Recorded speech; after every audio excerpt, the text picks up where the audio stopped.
ॐ सदाशिवसमारम्भां शङ्कराचार्यमध्यमाम् अस्मदाचार्यपर्यन्तां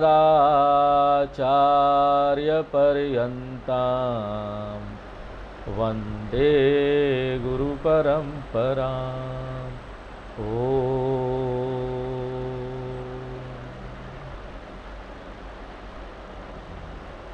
दूसरे अध्याय का पहला खंड का छठा मंत्र पढ़ेंगे।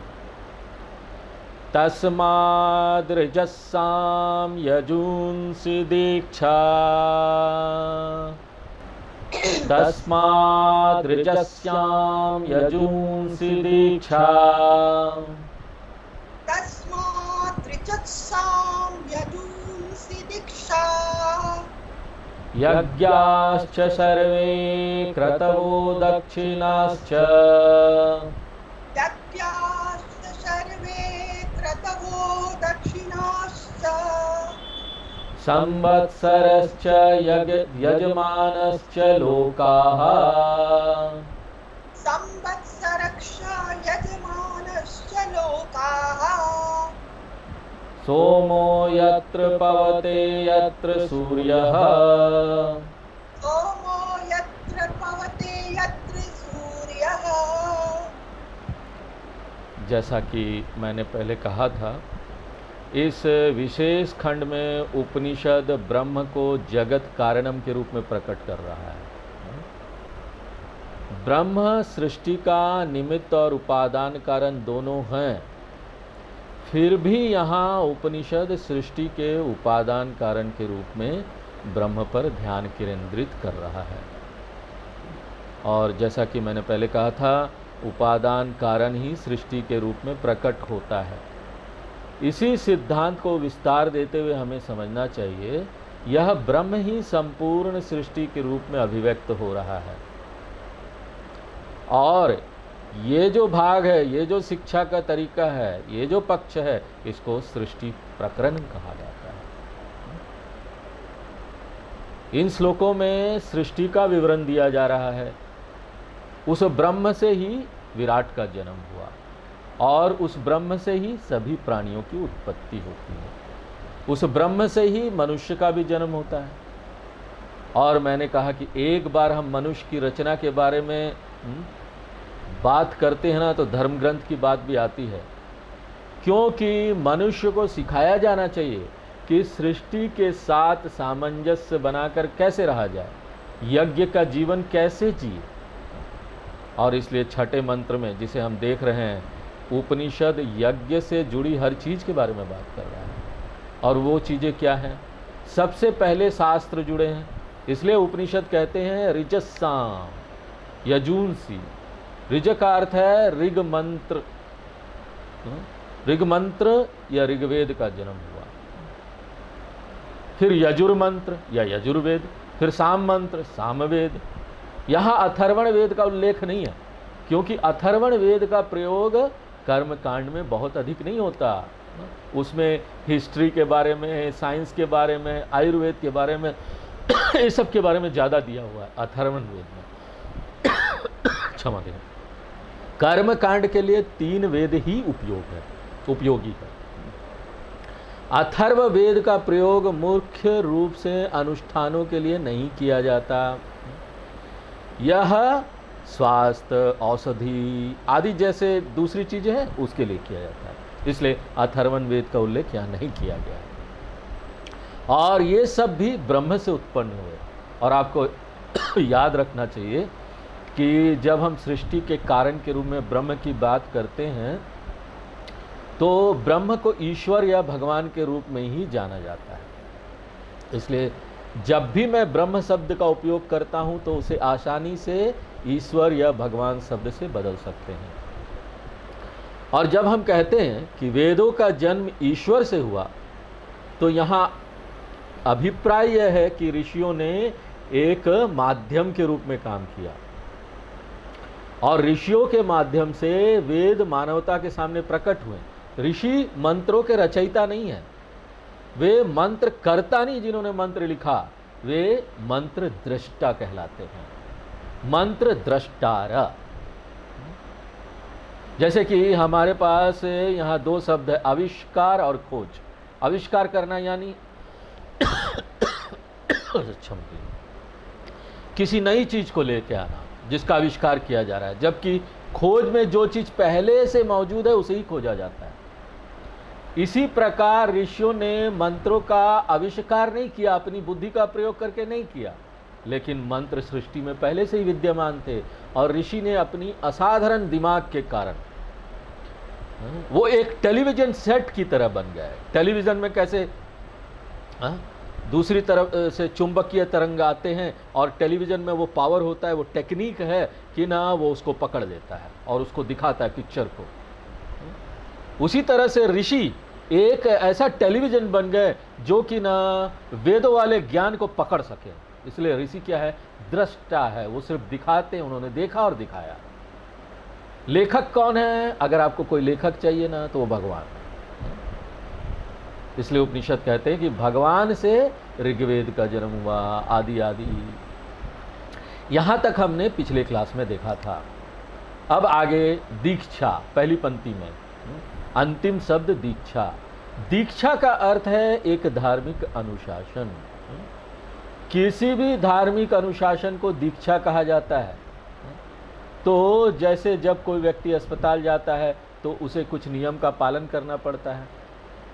यदि वो किसी ऑपरेशन थिएटर में प्रवेश कर रहा है, आप हॉस्पिटल में जाइए, ऑपरेशन थिएटर में जाइए, वहाँ डॉक्टर लोग हैं, वहाँ कोई गेस्ट आता है, कोई मिलने वाला अंदर जाता है, कोई देखने वाला, तो उसको भी ना विशेष नियम का पालन करना होता है। कोई भी ऑपरेशन थिएटर में चप्पल पहन के नहीं जा सकता, कोई भी ऑपरेशन थिएटर में अपना ड्रेस पहन के नहीं जा सकता। जैसे आप ऑपरेशन थिएटर में जाएंगे आपको एक विशेष कोट दिया जाएगा, हाथ में दस्ताने दिए जाएंगे, पैर को आपको ठीक से धोना पड़ेगा। हर ही उपकरण को जो ऑपरेशन थिएटर में यूज होता है उसको स्टेरलाइज करना पड़ता है, गर्म पानी में डाल के उसमें कीटाणु मारने होते हैं। इतने सारे नियम कायदों का पालन करना पड़ता है, नहीं तो आप जानते क्या होगा? न्यूज़ में आएगा ऑपरेशन सफल किंतु मरीज ऊपर गया। ये न्यूज़ आइटम होगा। इसलिए जिस प्रकार से ऑपरेशन के लिए एक विशेष नियम है, उसी प्रकार शास्त्र एक विशेष पोशाक का भी विधान करता है। हमको भी ये करने हैं तो हमको ये विधान करना होगा, एक विशेष पोशाक पहनना होगा। कोई भी सर्जन ऑपरेशन थिएटर में सर्जरी करने जाता है तो स्विमिंग सूट पहनकर नहीं जा सकता। हाँ, उसके लिए एक विशेष ड्रेस है। एक टेनिस खिलाड़ी है, टेनिस खेलने जाता है, उसके लिए विशेष ड्रेस है। इसी प्रकार जब हमें कर्म करना होता है तो हमें एक विशेष वर्दी मिली है, और इन सभी को क्या बोलेंगे? दीक्षा बोलेंगे। भौतिक शरीर कैसा रहेगा आपका? बाहर का शरीर, जैसे आप में जनेऊ होना चाहिए, चोटी वगैरह रखना चाहिए, ये सब नियम है। ये सभी कर्म अंगानी कहलाते हैं, कर्म का भाग। और इन सभी चीजों को यहां आमतौर पर दीक्षा के रूप में जाना जाता है। और केवल शारीरिक अनुशासन ही नहीं, नैतिक अनुशासन का भी उल्लेख है। जब कोई अनुष्ठान करता है तो उसे अपने जीवन के मूल्यों का पालन करना होता है। रामायण में जब विश्वामित्र जी राम की सहायता लेना चाहते हैं तो कोई ये सवाल पूछ सकता है ना, आखिर विश्वामित्र जी को राम जी की सहायता लेने की जरूरत क्यों पड़ी? विश्वामित्र के पास तो बहुत शक्ति थी, तपोबल था। वो केवल तपोबल का उपयोग करके मारीच, सुबाहु, जितने भी राक्षस लोग थे उसको तुरंत भस्म कर सकते थे, नष्ट कर सकते थे। उनको राम की सहायता क्यों लेनी पड़ी? इसके लिए विश्वामित्र जी के पास एक कारण है, और वो कारण क्या है? आप किसी को भी मारेंगे ना, असुरों का नाश करने के लिए आपको क्रोधित होना पड़ेगा, गुस्सा होना पड़ेगा। आप किसी व्यक्ति को मुस्कुरा कर नहीं मार सकते, मुस्कुरा रहे और मार रहे, ऐसा नहीं कर सकते। कोशिश करके देख लीजिए, आप किसी व्यक्ति को मुस्कुराहट के साथ सजा नहीं देख सकते। आपको गुस्सा लाना ही पड़ेगा, गुस्से का आह्वान करना पड़ेगा। और लेकिन जब आप यज्ञ करते हैं कर्मकांड में ना, तो वहां पर काम, क्रोध, लोभ, मोह नहीं होना चाहिए। ये सब नैतिक नियमों का पालन करना होता है, यहाँ ये सब नहीं होना चाहिए। हम झूठ नहीं बोल सकते, छोटी छोटी चीज में भी हम झूठ नहीं बोलना चाहिए, हमको ये आदत बनाना चाहिए। अगर हम ये कर्म कांड कर रहे हैं तो, अगर नहीं कर रहे हैं तो भी तो बोला जाता है कि अगर जीवन अच्छा बनाना है तो झूठ नहीं बोलना चाहिए। इसलिए विश्वामित्र जी कहते हैं, मैं क्रोधित होकर विनाश नहीं कर सकता, इसलिए राम तुम आओ, तुम क्षत्रिय हो, तुम नाश करो राक्षसों का। गुस्सा नहीं करना, क्रोध नहीं करना दीक्षा का हिस्सा है। यज्ञ वगैरह में ये जरूरी होता है अगर आप कर्म कांड कर रहे हैं तो, और केवल यज्ञ में नहीं। मैं आपको आ गया है तो यहां बता रहा हूं, आप कोई पूजा भी कर रहे हैं ना, कोई साधना कर रहे हैं, उस समय आपको चिल्लाना नहीं है, किसी के साथ षड्यंत्र नहीं करना, झांसा नहीं देना, किसी का निंदा नहीं करना, ये सब नहीं करना चाहिए। मान लीजिए आप 15वें अध्याय का पाठ कर रहे हैं, और पाठ करते करते अहम वैश्वानरो भूत्वा, मच्छर को मार दिया, किचन में मच्छर आया, कीड़ा को मार दिया, अहम वैश्वानरो भूत्वा। अरे क्या भैया, तुम इतना अच्छा 15वें अध्याय का पाठ कर रहे हो गीता का, उसके बाद मच्छर मार रहे हो। बाद में भले आप कुछ कर लीजिए, गुस्सा कर लीजिए, किसी को डांट दीजिए, लेकिन जब इसको कर रहे हैं तब मत कीजिए। तो इस प्रकार केवल शारीरिक अनुशासन ही नहीं, नैतिक अनुशासन भी होना चाहिए, और ये सभी दीक्षा कहलाते हैं। और जिसने भी दीक्षा ले ली उसे क्या कहा जाता है? ये दीक्षित कहा जाता है। तो इस प्रकार कोई भी व्यक्ति जिसने यज्ञ के नियमों का पालन करते हुए यज्ञ किया है उसको क्या बोलते हैं? दीक्षित। तो आप देखेंगे कि ये टाइटल है, हमारे यहां पर देखेंगे दीक्षित लोग हैं, अपने नाम के बाद लिखेंगे टाइटल में दीक्षित, लेकिन उनको कुछ नहीं पता ये क्या है, यज्ञ होता है, दीक्षा लेते हैं। वो खुद को बोलेंगे मैं रमेश दीक्षित हूं, और दीक्षित क्या पूछ लो उसको नहीं पता। मैं चतुर्वेदी हूं, मैं द्विवेदी हूं, मैं वाजपेयी हूं। आप जानते हैं वाजपेयी अभी संसार में नहीं है, अटल बिहारी वाजपेयी जी हमारे प्राइम मिनिस्टर। वाजपेय ये एक बहुत बड़ा यज्ञ है। वाजम का अर्थ है तरल रूप में अन्न, लिक्विड रूप में। कांजी वगैरह बनाते, कोई शरबत वगैरह बनाए उसको वाजम बोल सकते हैं, लेकिन गर्म होना चाहिए, पका हुआ होना चाहिए। वाजश्च में प्रस्वश्च में प्रयतिश्च में प्रसिसिंतिश्च में। पहले ही हम भगवान से विनती करते हैं इन सब मंत्रों में कि भगवान कम से कम अन्न दे दो मुझे। सबसे पहला चीज तो है ना, भूख लगे तो खाना तो चाहिए ना। हे प्रभु मेरी प्रतिदिन की रोटी की जरूरत पूरा कर दो।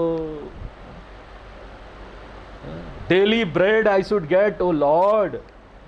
रोज की रोटी हम कहते हैं, यहां पर हमने क्या बोल दिया? वाजश्च में चमकम, रुद्र चमकम मंत्र में आता है, पहला शब्द है वाजश्च में। अपेयम का मतलब है तरल रूप में पीने की चीज, और वाजपेय का अर्थ है एक यज्ञ जिसमें तरल रूप में अन्न, तरल रूप में पका हुआ भोजन अर्पित किया जाता है, और अन्न दान भी किया जाता है, और इसलिए इस यज्ञ को वाजपेयी कहा जाता है। इस प्रकार हमें दीक्षित, वाजपेयी आदि वगैरह लोग मिले हैं, जिसका अर्थ है वे सभी एक समय में बहुत बहुत लोकप्रिय थे। ये नाम सब बहुत लोकप्रिय था क्योंकि सब ये सब करते थे। इस प्रकार सभी धार्मिक अनुशासनों का निर्माण किया गया। और उसके बाद क्या बोल रहे हैं? यज्ञ क्रतवच। यज्ञ का अर्थ है छोटे यज्ञ, और क्रतवा का अर्थ है बड़े यज्ञ। तो यज्ञ का अर्थ है छोटे यज्ञ, और क्रतवा का अर्थ है बड़े यज्ञ। जैसे अश्वमेध यज्ञ, जहां पर विशेष एक बलि वेदी बनाया जाता था और फिर यज्ञ होता था, उसका उपयोग किया जाता था। तो ये सभी छोटे यज्ञ, सभी बड़े यज्ञ भी वेदों के माध्यम से भगवान द्वारा बनाए गए थे। और उसके बाद फिर बोल रहे दक्षिणाश्च, बिना दक्षिणा के कुछ नहीं होता। पंडित जी आए दक्षिणा तो देंगे। सभी प्रकार की दक्षिणा की भी रचना की गई। देखिए, एक वैदिक व्यक्ति की दृष्टि ना अद्वितीय है। वह गाय को हमारे चाय कॉफी के लिए बने जानवर के रूप में नहीं देखता है कि हमारे चाय कॉफी के लिए बना दूध देगी। वे सभी चीज को धार्मिक जीवन का हिस्सा मानते हैं। हर चीज धर्म के लिए है। आप जानते हैं हम लोग गाय का सम्मान क्यों करते हैं? क्योंकि धार्मिक पूजा पाठ में उपयोग होने वाली अधिकांश सामग्री गाय ही देती है। अभिषेक के लिए हम दूध का उपयोग करते हैं, अभिषेक के लिए दही का उपयोग करते हैं, यहां तक कि गाय के मूत्र और गोबर का उपयोग भी करते हैं। एक द्रव्य बनाते हैं यज्ञ के लिए, उसको पंचगव्यम बोलते हैं। ये 9 चीजों को मिलाकर बनाई गई यज्ञ सामग्री है, और इसमें भी ज्यादातर चीजें गाय से आती है। तो इसलिए यदि आप पूछे गाय क्यों बनाई गई, क्यों आई, क्या क्या उसका उद्देश्य है, तो एक सामान्य व्यक्ति क्या बोलेगा? किसी से आप पूछेंगे, हाँ मेरे चाय के लिए दूध मिलेगा, पीने के लिए दूध मिलेगा, मिठाई के लिए। और कुछ अब ऐसे लोग भी हैं जो, अब हमको बोलना नहीं चाहिए, वो कुछ और भी बोल सकते हैं ना, हाँ मेरे इसलिए है डॉट डॉट, मैं आगे नहीं बोलूंगा भाई, गौ माता के लिए ऐसी बात बोला भी नहीं जा सकता। लेकिन एक वैदिक ब्राह्मण कहेगा कि गायों को केवल पवित्र कार्य करने के लिए बनाया गया है। और उन दिनों गायों को यज्ञों में दक्षिणा के रूप में, गौदान के रूप में उपयोग किया जाता था, दिया जाता था। अब भी गायों का उपयोग दान के लिए, यज्ञ, कुंभ, अभिषेकम आदि के भाग के रूप में किया जाता है। दक्षिणा का क्या अर्थ है? जानवर, सोना, इस तरह से कुछ ना कुछ देना, उससे जो कार्य किया, कर्मकांड किया, उसका कुछ शुल्क देना। धार्मिक व्यक्ति ये कहेगा कि ये जो सोना है ना, सोना भी वो अनुष्ठान का हिस्सा है। सोना गहनों के लिए नहीं बना, किस लिए बना? अनुष्ठान करने के लिए। आप यहां पर जो भी देखते हैं इस संसार में ना, वो वैदिक कर्म का हिस्सा मानते हैं। इसलिए शंकराचार्य जी ने अपने भाष्य में लिखा है, कर्मांग भूतानि सर्वाणि। और उसके बाद क्या बोल रहे हैं? संवत्सरः च। संवत्सर का शाब्दिक अर्थ है वर्ष, किसी समय, तिथि, अलग अलग तिथि, सप्ताह, पखवाड़े, महीने, मौसम। और यहां दिलचस्प बात क्या है कि शंकराचार्य जी समय को वैदिक गतिविधि का एक अभिन्न अंग बताते हैं। क्योंकि कोई भी वैदिक कर्म करने से पहले सबसे पहला काम वो करते हैं, वो है संकल्प लेते हैं ना, कोई भी वैदिक कर्म। अश्विन संवत्सरे ऋतौ मासे शुक्ल पक्षे नवाम्यम सुप्तिथौ। किसी भी धार्मिक गतिविधि का मतलब है कि आपको समय सिद्धांत का संदर्भ लेना पड़ेगा। और इस समय को जो हम लोग देखते होंगे पंचांग, आप लोग बचपन से देखेंगे पंचांग कैलेंडर होता है, मास, पक्ष, तिथि, योग, कर्म, ये सब बताता है वो। तो दैनिक रूप से हमें पंचांगम पढ़ना चाहिए। आप जानते हैं किस उद्देश्य के लिए? क्योंकि हम कई तरह की धार्मिक गतिविधियां कर रहे हैं, जिसके लिए हमें बताना होता है मैं इस तिथि पर ये कार्य करूंगा, इस समय करूंगा। पूजा का समय होता है, वो कब होगा? सुबह 6 बजे से लेकर 8 बजे तक ही मुहूर्त है। इसलिए हम काल को भी कर्म अंग के रूप में देखते हैं। इसलिए संवत्सरश्च कर्मांग भूता। और केवल यही नहीं, सभी कर्म अंग पैदा होते हैं। उनमें से सबसे महत्वपूर्ण क्या है? यजमान। ये सभी चीजें हैं, सबसे महत्वपूर्ण चीज है करने वाला यजमान तो होना चाहिए। एक वैदिक नियम को मानने वाला व्यक्ति तो होना चाहिए, जो वैदिक गतिविधि में विश्वास करता हो।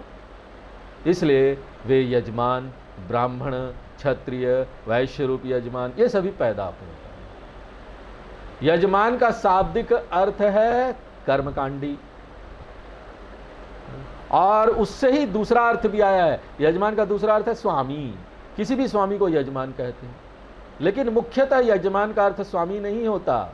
यजते इति यजमान, यागम करोति इति यजमान। हाँ, तो यजमान पैदा होता है, और फिर एक बार जब कर्ता वहां होते, करने वाला आ गया, और उस करने के लिए सारे कारक भी वहां आ गए, तो स्वाभाविक रूप से गुणा गुणेषु वर्तन्ते, सारे कर्म किए जाएंगे। और एक बार जब मनुष्य द्वारा कार्य किए जाते हैं तो वो कर्म क्या होगा, फल उत्पन्न करेंगे। और ये केवल मनुष्य के लिए है, क्योंकि मनुष्य को ही कर्म करने की स्वतंत्रता मिली हुई है, इसलिए वो सचेत सावधान होकर कर्म करते हैं कि मैं कर्म कर रहा हूं, और इसलिए केवल उनके कर्म ही पुण्य पाप फल के अधीन होते हैं।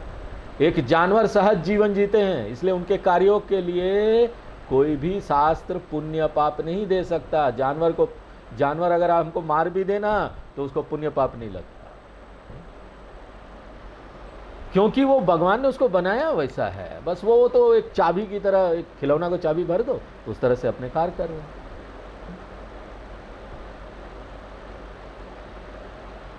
तो कोई भी नहीं दे सकता, शास्त्र क्यों, यहां तक कि स्थानीय सरकार भी ना सड़क पार करने वाले भैंस को ना है लो प्राइज है, क्यों, आपने ट्रैफिक नियम का पालन किया है?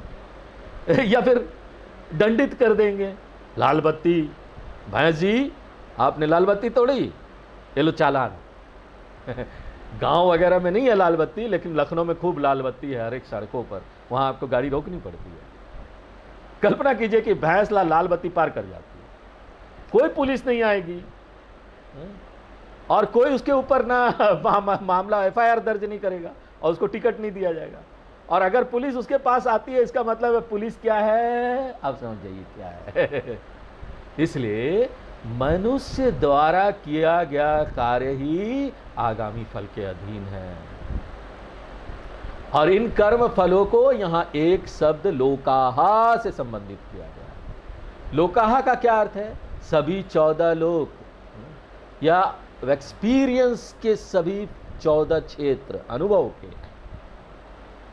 देखिए आपको ना ये वैदिक विचार की सुंदरता कितनी है, इसकी सराहना आप किए बिना रह नहीं सकते। वेद दुनिया को कर्म फल के रूप में देखता है, क्योंकि वो अभी कर्म से ही जुड़ा हुआ है। पूरी दुनिया को, ये दुनिया क्या मालूम, कर्म फल, वेद ऐसे देखता है। मेरा जन्म अच्छी जगह पर हुआ, यूरोप में, वाह क्या साफ साफ सड़कें हैं, लोग कम हैं, कोई गंदगी नहीं, इतना सुंदर है यूरोप, इतना उन्होंने अपने नेचुरल एनवायरनमेंट को संभाल के रखा है, बहुत सुंदर है। मच्छरों से कोई नहीं है, गंदगी नहीं, मच्छर नहीं, कुछ नहीं, आहा क्या है। अगर वहां कोई जन्म लेता है तो क्या है, कर्म फल के कारण। और यदि हम किसी झुग्गी झोपड़ी नदी नाला आदि में पैदा हुए तो एक दूसरा व्यक्ति एक समृद्ध परिवेश में पैदा होता है, जो स्वच्छ है, जो सुंदर है, वो भी कर्म फल के कारण है। सभी 14 लोगों को कर्म फल कहा जाता है, वह भी भगवान या ब्रह्म से उत्पन्न हुआ।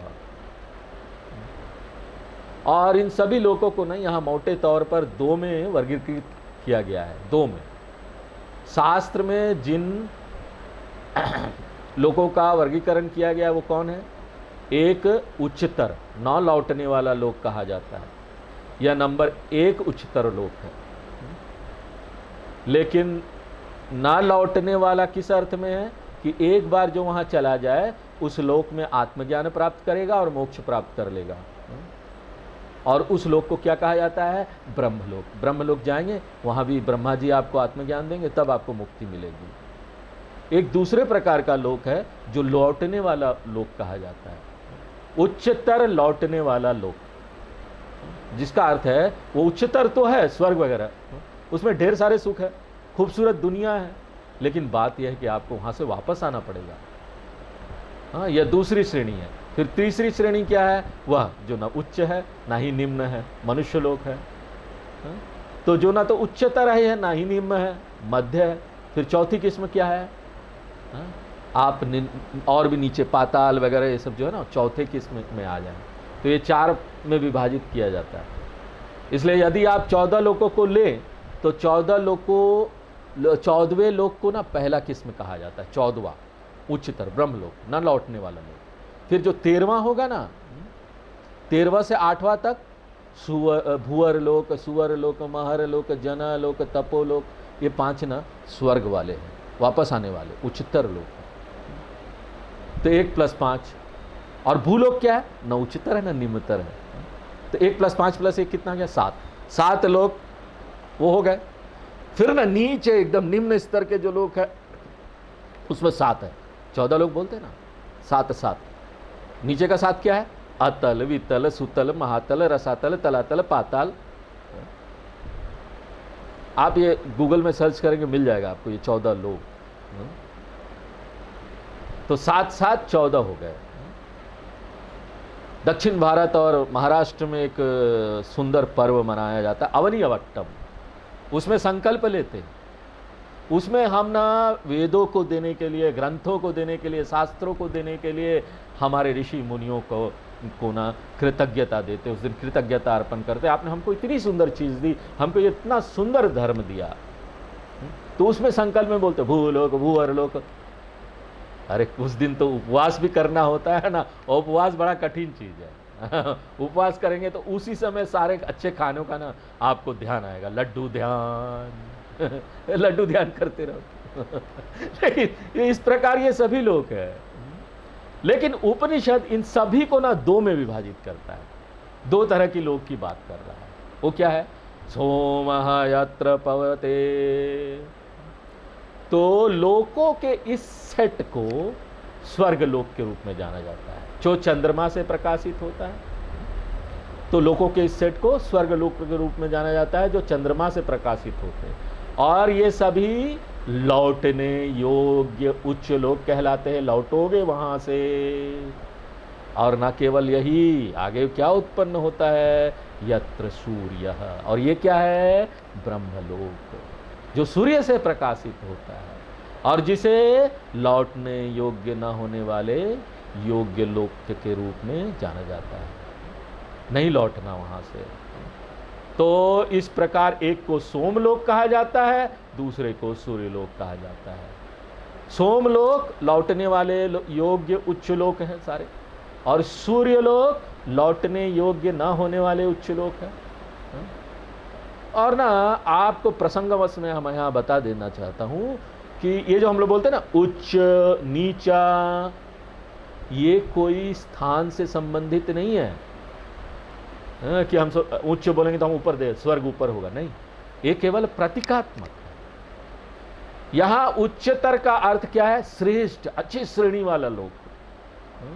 आपको बोलेंगे उच्चतर लोक तो ये नहीं समझना चाहिए कोई ऊपर होगा कोई लोग, क्योंकि प्रत्येक लोक के लिए ना अलग अलग समय है। उनका टाइम जोन अलग हो जाता है, उसका प्लेस अलग हो जाता है, जगह अलग हो जाता है। इसलिए एक लोक को दूसरे लोक के स्थान के संदर्भ में वर्णित नहीं किया जा सकता। कोई उदाहरण आपको चाहिए ना? मान लीजिए आप स्वप्न जगत में जाते हैं, सपना देख रहे हैं। सपनों की दुनिया में आपको एक पक्षी दिखाई देता है। पक्षी को स्वप्न स्थान के संदर्भ में स्थित किया जा सकता है, लेकिन स्वप्न पक्षी को कभी भी जागने वाले स्थान के संदर्भ में स्थित नहीं किया जा सकता। आप नहीं बोल सकते मेरा वो स्वप्न का पक्षी है ना ये टेबल में बैठा हुआ, नहीं। क्योंकि जागने वाला का स्थान पूरी तरह से अलग है, दुनिया ही अलग है। और सपने देखने वाला का स्थान पूरी तरह से अलग दायरे से संबंधित है। इसलिए सपनों की ट्रेन आएगी, वो अजीब वो गरीब स्टेशन से चलती है। कहाँ स्थित है बताइए? आप नहीं बोल सकते। स्थानीय लखनऊ दिल्ली ऐसा आप नहीं ढूंढ सकते, आप देख नहीं सकते। इसलिए सपनों की दुनिया उच्चतर तल या निम्नतर तल पर है। क्या बोलेंगे आप? ऊपर है कि नीचे है? आप उसको स्थान के रूप में कभी नहीं बता सकते। इसलिए अगर हम उच्चतर और निम्नतर शब्द का उपयोग करते हैं तो इसका क्या मतलब है? ये केवल ना गुण है, प्लेस से संबंधित नहीं, एक स्थान से संबंधित नहीं है। इसी तरह जब मैं कहता हूं कि स्वर्ग ऊपर है तो ये कल्पना ना करें कि स्वर्ग ऊपर कहीं किसी आसमान में किसी स्थान पर होगा। स्वर्ग यहीं और अभी हो सकता है, जैसा कि आपका सपनों का संसार यहीं और अभी हो सकता है। अभी बैठे बैठे नींद आ गई, बोर लग रहा है, तो फिर सपने भी आ सकते हैं। लेकिन मुझे उम्मीद है कि आप लोग बड़े अच्छे साधक हैं, आप लोग बड़े अच्छे सुनने वाले हैं। आपके पास अनुभव का एक अलग माध्यम है। आप सपनों की दुनिया का अनुभव कहां कर सकते हैं? यहीं और अभी। इसी तरह स्वर्ग क्या है? जिस क्षण आपका ना अनुभव का माध्यम बदल जाता है, ये भौतिक शरीर चला जाता है। जैसे कि ना आप देखेंगे आजकल एक इक्विपमेंट आया, आंखों में लगा लो ना, तो वो आपको एक दूसरी दुनिया में पहुंचा देता है। आप आंख खोलते हैं ना, आप खुद से अलग हो जाते हैं। वो 3D 4D ऐसा करके इमेज बना देता है, आपको लगता है आप उस जगह पहुंच गए। आपने इस भौतिक शरीर को ही बदल दिया, आप ना वहां पर किसी और के शरीर में घुस जाते हो। आपके अनुभव का माध्यम अलग हो गया, आपको बिल्कुल एक अलग दुनिया मिल गई। कहां हुआ ये? यहां और अभी। और मेरी दुनिया से आप संपर्क नहीं कर सकते और आपकी दुनिया से मैं संपर्क नहीं कर सकता। इस प्रकार सभी 14 लोग अलग अलग समय, अलग अलग अंतरिक्ष सातत्य से संबंधित है। टाइम एंड स्पेस कॉन्टिन्यूम बोलते हैं इसको विज्ञान में। 4D, चार चीजें होती है टाइम में एंड स्पेस। स्पेस का क्या होता है? Length, breath, height. लेंथ लंबाई, चौड़ाई, ऊंचाई होता है। कोई भी जगह का लंबाई, चौड़ाई, ऊंचाई, और उसमें एक टाइम मिला दो, ये 4 चीजें हो जाती हैं। ज़्यादा समझने की जरूरत नहीं है क्योंकि वैज्ञानिक लोग भी इसको नहीं समझ पाए अभी तक।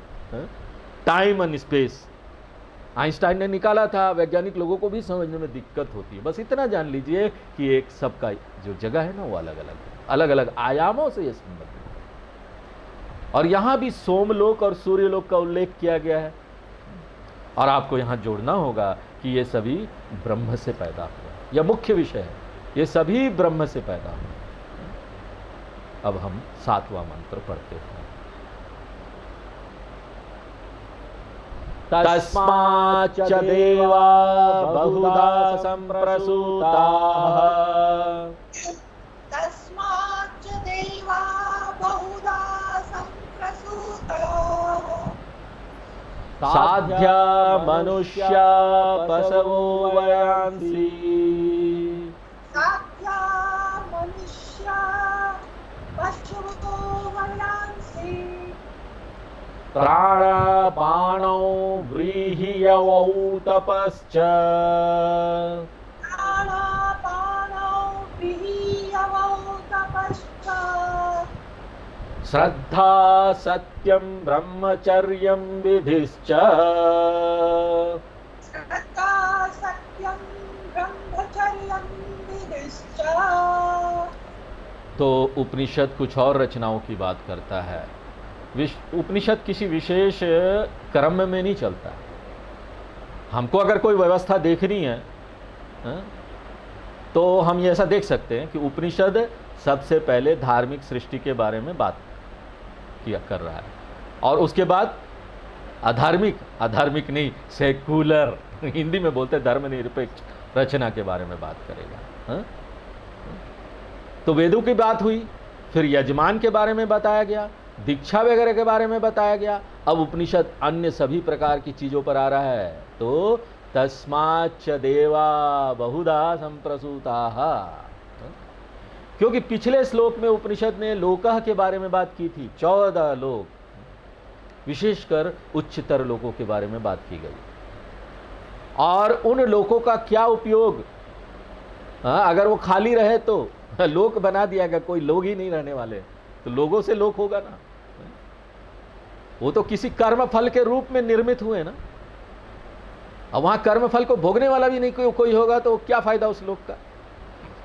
कोई संसार का उपयोग करने वाला ही नहीं, पूरा संसार बन गया खाली, कोई नहीं, क्या फायदा?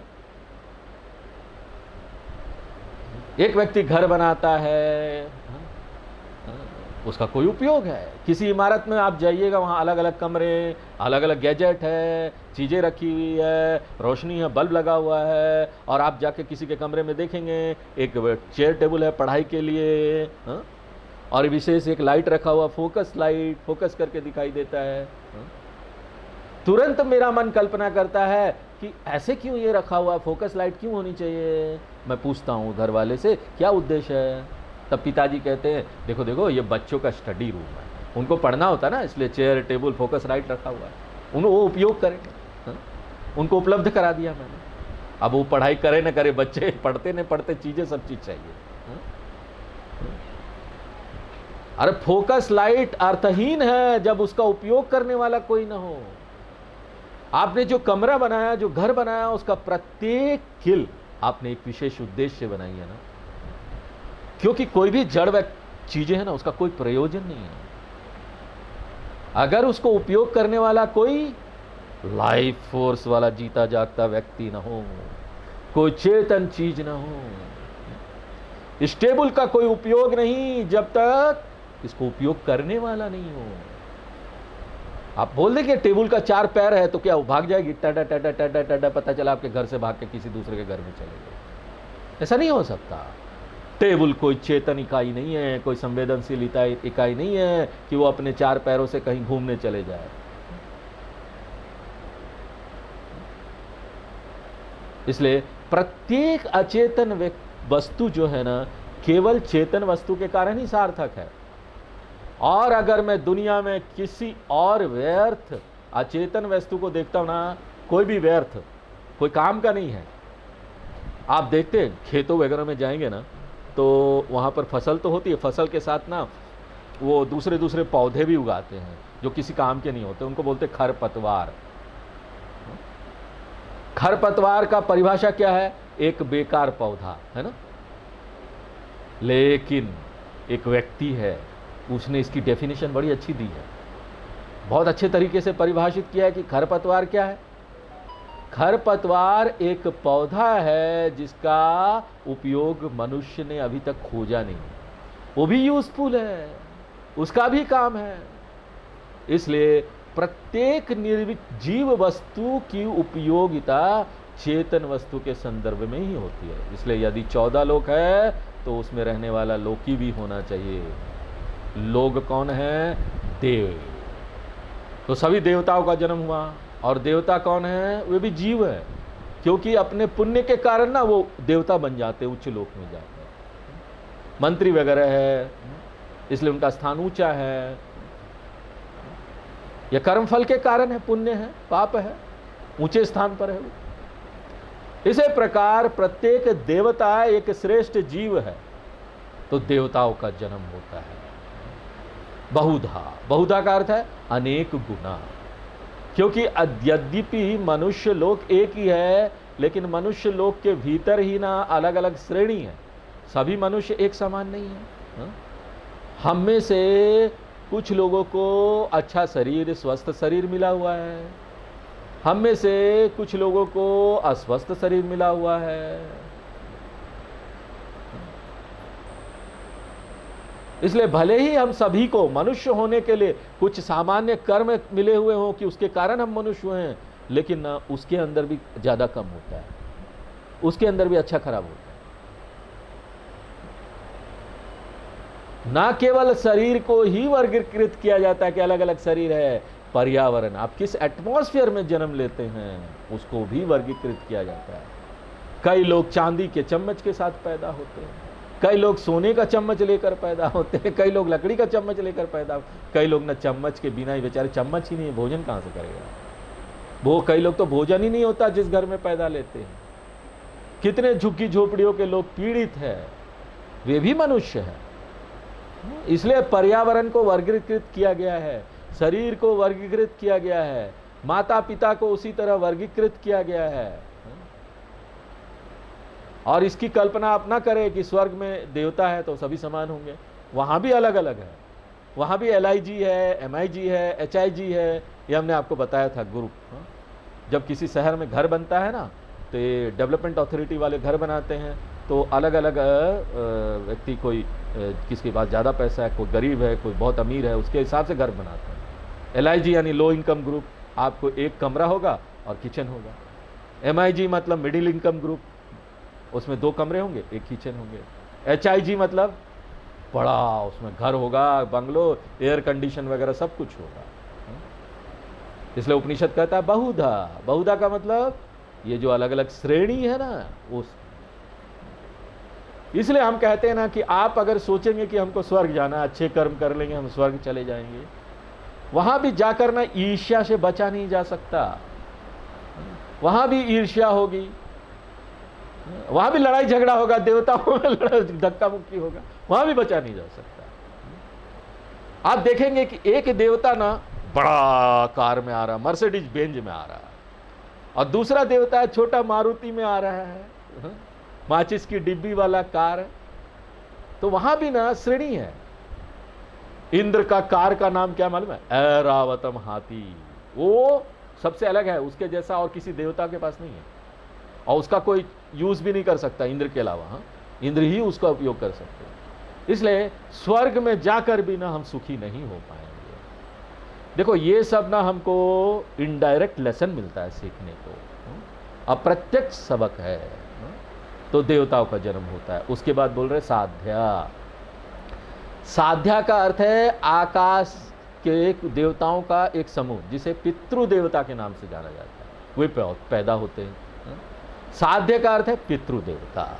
संप्रसूता का अर्थ है जन्म हुआ, फिर मनुष्य हम लोग आए, और फिर पशवा वयांसी, देवा, साध्य, ये उच्च लोक हो गए, मनुष्य मध्यम हो गया, उसके बाद पशवा वयांसी। पशवा का अर्थ है जानवर, वयांसी का अर्थ है पक्षी। ये सभी ब्रह्म से उत्पन्न हुए। देखिए कितनी बड़ी रचना है। और उसके बाद प्राणापाणो।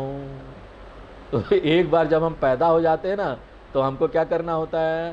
सांस लो, सांस, प्राणिक क्रिया। इतना फेमस कर दिया रामदेव जी ने कपालभाति, कपालभाति कपालभाति करते करते करते रहो। एक आदमी डॉक्टर के पास गया, थोड़ा सा जोक भी बता देते, बड़ा सीरियस होता है यहाँ पर। ये उपनिषद बड़ी सीरियस चीज है। तो एक व्यक्ति डॉक्टर के पास गया, तो बोला डॉक्टर साहब मुझे सांस लेने में बड़ी दिक्कत हो रही है। तो डॉक्टर साहब ने बोला अच्छा ये बताओ कब होती है सांस लेने में दिक्कत? नहीं मैं सुबह जब 8 बजे उठता हूँ ना, तब बड़े सांस लेने में दिक्कत होती है। तो बोलता अरे भैया तुम उठ रहे हो 8 बजे, सुबह से लेकर जितने भी रामदेव जी के शिष्यों ने कपालभाति करके सारा ऑक्सीजन खत्म कर दिया, तो तुमको कहाँ से मिलेगा? इसलिए तो तुम सांस नहीं लेने पा रहे हो।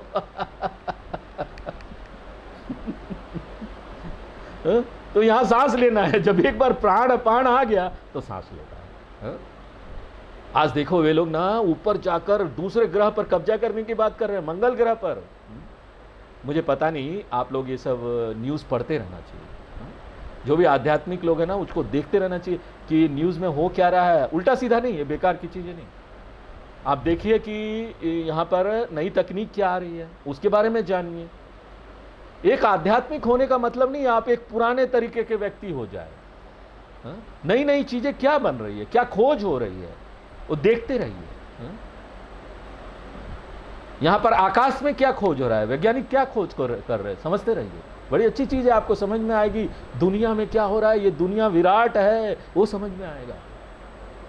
मंगल ग्रह पर जा रहे कब्जा करने के लिए, और वहां भी जाएंगे तो क्या चाहिए होगा? ऑक्सीजन। ऑक्सीजन बनाना, भोजन बनाना, सब कुछ बनाना पड़ेगा। और यही नहीं, अगर आपको किसी से बात करना है, मान लीजिए आप मंगल ग्रह में है, किसी से बात करना है, आपका ध्वनि इधर से उधर जाना चाहिए, तभी तो उसको सुनाई देगा। और ध्वनि को जाने के लिए हवा की जरूरत होती है। बिना हवा के हम किसी को, मान लीजिए यहाँ हवा एकदम बंद हो गया, मैं हूं, मैं जो बोल रहा हूँ ना, आप सिर्फ देखेंगे हिल रहा है, कुछ सुनाई नहीं देगा आपको। इन सभी चीजों को जो भगवान ने दिया ना, हमने इन सभी चीजों को बड़े हल्के में लिया है। लेकिन यदि आप चंद्रमा पर जाए और यदि मंगल पर जाए, तो ये सब चीजें आपको जाए, ऐसे जाने का भी सोचा ना, तो ये सब चीज सोचना पड़ेगा। इसलिए प्राण और अपान, तो जीवन श्वास भगवान द्वारा बनाया गया था। और एक बार प्राण आ गए तो ओम प्राणाय स्वाहा, ओम अपानाय स्वाहा, ओम व्यानाय स्वाहा। नैवेद्यम करना पड़ेगा भाई, नैवेद्यम चाहिए ना, खाना चाहिए 3 टाइम का। एक बार जब आप सांस लेना शुरू कर दे, तो फिर हम लगातार पूछते रहेंगे ये खाना लाओ, खाना लाओ। ब्रेकफास्ट हो गया, हाँ। फिर लंच हो गया, हाँ। फिर डिनर हो गया, हाँ। ज्यादातर समय ना किचन में हम लोग तो बहुत बड़ी चीज है किचन। किचन में ज्यादातर समय जाता है, सब्जी काटो, बनाओ, वो सब। और भगवान देखो यहाँ पर ना जानवर को काटने की बात नहीं करते, क्योंकि भगवान ये मान लेते हैं हम लोग सब शाकाहारी, वेजिटेरियन। चिकन के बारे में नहीं लिखा भगवान अपेक्षा करते हैं कि हम लोग शाकाहारी है। फिर तपश्च, एक बार भोजन आ गया, मुंह आ गया, तो समस्या ये है ना कि हम जानते नहीं कब रुकना है, कितना खाना है, जितना चाहे खा लो, और कोई टाइम भी नहीं, जब चाहे मुंह में ठूस लो। तो एक बार जो ना ट्रेन में क्या हुआ ना, टाइम पास करके ना कोई सामान बेच रहा था। अरे हमको लगा कि क्या भाई टाइम पास क्या है, हा? हमने सोचा कोई मैगजीन उगजीन होगा, टाइम पास। पता चला वो क्या बेच रहा, पॉपकॉर्न। इसे टाइम पास इसलिए कहा जाता है क्योंकि जब आपके पास करने के लिए कुछ नहीं होता ना, आप ट्रेन में हैं, आप कुछ कर नहीं सकते, मुंह में डालते रहिए कुछ ना कुछ कोई टीवी नहीं, कोई रेडियो नहीं, आजकल वो ट्रेन में नेट भी तो नहीं चलता, कहीं चलेगा कहीं नहीं, जहाँ आपको नेटवर्क मिलेगा तो चलेगा। 24 घंटे आप क्या करेंगे, गुड़ गुड़ गुड़ गुड़, टाइम पास, पॉपकॉर्न खाते रहो। भगवान कहते हैं भैया पेट को ना एक वेस्ट बास्केट की तरह मत समझो, पेट को मत समझो कि ना एक गंदगी डालने वाला रद्दी कागज की टोकरी, उसकी तरह मत इसका प्रयोग करो। तपः, तप होना चाहिए हमारे जीवन में। तप का अर्थ है संयम। गीता में भी भगवान ने ये बहुत बार बताया इसके बारे में। नात्यस्नतस्तु योगोस्ति न चैकांत मनस्नतः, 6 अध्याय का 16वां श्लोक है। तपः का अर्थ है अनुशासन, नियंत्रण, संयम, और केवल आहार के संबंध में नहीं, हर चीज के संबंध में। तप के बाद श्रद्धा, सत्यम, ब्रह्मचर्यम, विधिश्च, ये सब तो आप जानते हैं। वेदों में, धर्म में, ईश्वर में, शास्त्रों में विश्वास ही श्रद्धा है।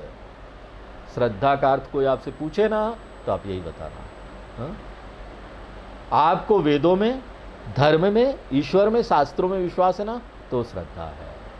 इसी को बोलते श्रद्धा। और ये सबसे अनोखी और कठिन चीज में से एक है, क्योंकि जो आपको वैज्ञानिक तरीके से दिखाया जाता है ना कि ये ऐसा ही होता है, उसके बारे में हमको श्रद्धा बोलने की जरूरत नहीं, श्रद्धा करने की जरूरत नहीं है, क्योंकि वो लॉजिक से आप सिद्ध कर सकते हैं, तर्क से सिद्ध कर सकते हैं। मुझे आपको कहने की जरूरत नहीं है कि आपको ये मानना चाहिए कि आप खाना खाएंगे तो आपका भूख मिट जाएगा। ये कोई मानने वाली बात है क्या? ये तो सिद्ध बात है ना। आपको भी पता है जब आप खाना खा लेंगे तो भूख मिट जाएगा। इसलिए जो चीज भी आपको वैज्ञानिक या तार्किक रूप से सिद्ध करके बताया जा सकता है, उसके लिए विश्वास करने की जरूरत नहीं है, उसके लिए श्रद्धा करने की जरूरत नहीं है। लेकिन एक बार जब ऐसी चीज़ों का विषय आ जाता है जो तर्क की सीमा से परे है, जो अवलोकन के क्षेत्र से परे है, तो वेद ही ज्ञान का साधन है। हमको वेद ही बताते हैं। हमने स्वर्ग देखा है क्या? वेद ही बताते हैं ना कि स्वर्ग है। हमको वेद को एक इंद्रिय के रूप में, एक देखने वाली चीज के रूप में प्रमाण मान के चलना होगा कि वेद ने देखा है तो मैंने देख लिया, ऐसा।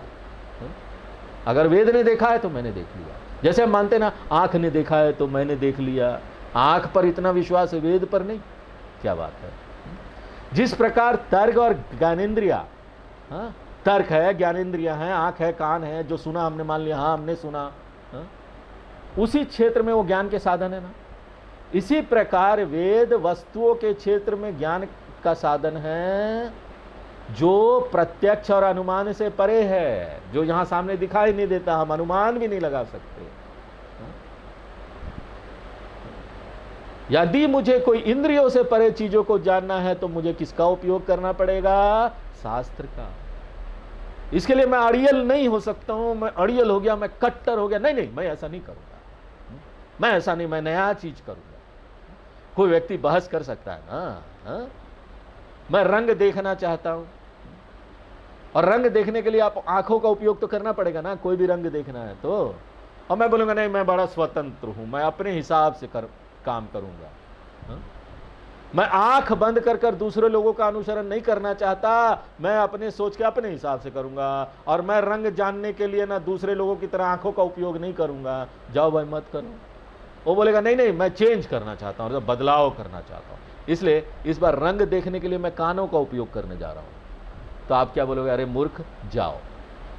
कभी भी रंग आप कानों से नहीं देख सकते। बुद्धिमानी क्या है? जो चीज जिस ज्ञान के क्षेत्र में काम आता है उसका उपयोग करके उस ज्ञान को जान लो। अगर मैं रंगों को जानने के लिए आंखों का इस्तेमाल करता हूं तो मैं मूर्ख व्यक्ति नहीं हूं। मैं नहीं हूं उस मूर्ख व्यक्ति, क्योंकि मैं एक बुद्धिमान व्यक्ति हूं। मैं जानता हूं कि रंग मैं आंखों से ही देख सकता हूं। इसी तरह परंपरा जो कहती है, हमारी जो परंपरा है वो क्या कहती है कि जो चीजें धारणा और अनुमान के भीतर है उनके लिए आप इंद्रियों का, विज्ञान का उपयोग कर सकते हैं। लेकिन एक बार जब इंद्रियों से परे कोई चीज आ जाती है तो आप क्या करेंगे? जिस तरह से आप ना आवाज सुनने के लिए आंख नहीं कर सकते, आंख से मैं आवाज सुनूंगा, कर सकते हैं क्या? नहीं, मैं कान से रूप देखूंगा, कर सकते हैं क्या? नहीं। उसी तरह से इंद्रियों से परे चीजों को मैं भी देखूंगा, ऐसा कर सकते हैं क्या? नहीं। उसके लिए क्या है? इंद्रियों से परे चीजों को देखने के लिए क्या है? शास्त्रों का उपयोग करना पड़ेगा। लेकिन यदि आप कहे नहीं मैं नहीं उपयोग करूंगा, मैं तो शास्त्र को नहीं मानता, ये ऐसे ही है ना जैसे आप बोल रहे हैं कि रंग जानने के लिए मैं आंखों का उपयोग नहीं करूंगा, तो फिर नुकसान किसको होने वाला है? यदि मैं रंगों को जानने के लिए आंखों का उपयोग करने से इनकार करता हूं तो याद रखे कि नुकसान मुझे होगा और किसी को नहीं। क्योंकि जो भी जिस क्षेत्र का चीज है आपको उस क्षेत्र में उसी चीज का उपयोग करना पड़ेगा ना। अगर मैं धर्म ग्रंथों का, शास्त्रों का उपयोग करने से इनकार करता हूं तो शास्त्रों का नुकसान नहीं होगा, नुकसान मेरा होने वाला है। आंखों के लिए, आंखों से रंग देखेंगे, रंग होती है प्रामाण्य बुद्धि। अगर हम ऐसा मानते हैं और देखते हैं कि रंग हम आंखों से देख सकते हैं, इसको बोलते हैं प्रामाण्य बुद्धि। इसी प्रकार मेरे पास वेदों के संबंध में ना प्रामाण्य बुद्धि होनी चाहिए, और अगर ये है ना, इसी को बोलते हैं श्रद्धा। अतः वेद को अपने क्षेत्र में, जिस क्षेत्र में वेद है, वेद स्वर्ग नरक के बारे में बताता है, वेद आत्मा के बारे में बताता है। अगर हमको किसी के इन सब चीजों के बारे में जानना है, हम आंखों से नहीं देख सकते, कहां से? हमको वेद को मानना होगा, श्रद्धा रखनी पड़ेगी। वो ठीक बोल रहे हैं। अगर हम उनको साधन के रूप में देखते हैं तो श्रद्धा कहलाता है। श्रद्धा की परिभाषा क्या है? वेदों को उसके विशिष्ट क्षेत्र में ज्ञान के साधन के रूप में देखना श्रद्धा कहलाता है। और यह श्रद्धा हमें पैदा करना है। इसलिए देखिए बड़ी मुश्किल है, बाद में आपको वेदों में विश्वास हो जाए, बहुत मुश्किल है। इसलिए बचपन से ही ना बच्चों को लगा दिया जाता है वेद में विश्वास कराने के लिए। बचपन से आत्मसात करो, रटाना शुरू कर दिया जाता है ताकि उनके मन में धर्म ग्रंथों के प्रति आस्था विकसित हो। बाद में ये करना बड़ा मुश्किल हो जाता है। बाद में हम ये बोलेंगे मैं तो बड़ा वैज्ञानिक हूँ, मैं बड़ा तर्कवादी हूँ, ये वेद उत पर कौन विश्वास करता है, क्या है ये धर्म ग्रंथ, क्या है गीता, क्या है उपनिषद। मेरे लिए वेदों को ज्ञान के साधन के रूप में स्वीकार करना अत्यंत कठिन होगा। इसलिए जब बच्चा पैदा होता है तब भी बच्चे के कान में ना वेद मंत्रों का जाप कर देते हैं, और उस तरह का नाम भी उसको देते हैं जो वेदों में नाम है, वेदोसी, इस तरह का नाम देते हैं। क्योंकि वो लोग जानते हैं, जो वेदों को मानते हैं वो जानते हैं कि जीवन में हमें अगर उच्च बातों को जानना है ना, और कोई साधन नहीं, कोई नहीं आपको बता सकता, वेद ही एकमात्र साधन है, कोई और तरीका नहीं, कोई चीज आपको नहीं बता सकता। इसके लिए श्रद्धा की आवश्यकता होगी ना। जब तक श्रद्धा नहीं होगी नहीं मानेंगे। श्रद्धा मन की एक बहुत ही अनोखी क्षमता है जो भगवान ने रचना की है। इसलिए श्रद्धा, फिर सत्यम। सत्यम का अर्थ एक मूल्य के रूप में सत्यता। अतः सत्यम सभी प्रकार के मूल्यों का प्रतिनिधित्व करता है। जो भी जीवन के मूल्य है वो सत्य में आ जाएगा। फिर ब्रह्मचर्यम, ब्रह्मचारी का क्या अर्थ है? ब्रह्मचर्यम भी एक मूल्य है। वैदिक विद्यार्थी के अनुशासन को ब्रह्मचर्य कहा जाता है। यहां ब्रह्म का अर्थ है वेद, चारी का अर्थ है जो वेदों को सीखने की जीवन शैली अपनाता है, विद्यार्थी जीवन शैली। इसलिए ब्रह्मचारी का अर्थ है वैदिक छात्र, और ब्रह्मचर्य का अर्थ है वैदिक छात्र का अनुशासन का जीवन। और क्या करना है ऐसे वैदिक छात्र को? क्या करेगा वो? उसका अनुशासन क्या है? अरे उसको तो एक ही काम मिला हुआ, उसका एक ही कर्तव्य है, वो क्या है? अध्ययन करो, पढ़ाई करो, अध्ययन करो, फिर पढ़ाई करो, अध्ययन करो, अध्ययन करो। किसी और बात की चिंता मत करो, किसी और मामले में अपनी नाक मत फंसाओ जाकर मुझे ये भी करना है। हा? आजकल बच्चे कॉलेज में पढ़ने जाते हैं, वहाँ क्या करते हैं? पॉलिटिक्स, यूनियन में शामिल हो जाते, हड़ताल करते, चुनाव करते, बस की चढ़ पर पत्थर फेंकना। हा? छात्रों का सिर्फ एक ही कर्तव्य होना चाहिए कि वो ज्ञान की प्राप्ति के लिए प्रतिबद्ध हों। और विधिश्च, विधि का अर्थ है वो सभी चीजें जो हमको बताती, ये करो, ये मत करो, करें, ये करें, ना करें, सभी जो विनियम है, जो नियम है, ये करना चाहिए, नहीं करना चाहिए, ये सब विधि में आ जाएगा। सत्यम वद, धर्मम चर, स्वाध्यायान मा प्रमादः। तो ये सभी नियम किससे उत्पन्न हुए? एकमात्र ब्रह्म से उत्पन्न हुए। तो आज हम लोग यही विराम देते हैं, फिर आगे हम लोग नेक्स्ट क्लास में देखेंगे। ओम पूर्णमदः पूर्णमिदं पूर्णात् पूर्णमुदच्यते पूर्णस्य पूर्णमादाय पूर्णमेवावशिष्यते। ओम शांति शांति शांति।